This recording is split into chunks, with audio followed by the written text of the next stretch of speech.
BMW Group has entered the final phase before the first Neue Klasse model rolls off the assembly line.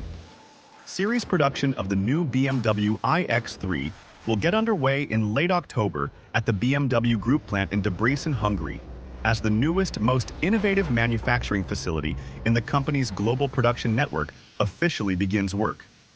The BMW iFACTORY represents a strategic vision of production built on streamlined, efficient structures, responsible resource management, economical use of cutting-edge digital innovations, and a strong focus on employees. The BMW Group has also registered new patents for a large number of innovative systems and processes at Plant Debrecen. As with any new model, capacity for the new BMW iX3 will be gradually ramped up in stages after the start of production.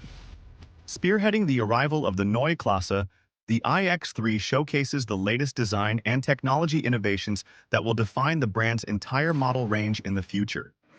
Between now and 2027, the technologies in the Neue Klasse will be integrated into 40 new models and model updates,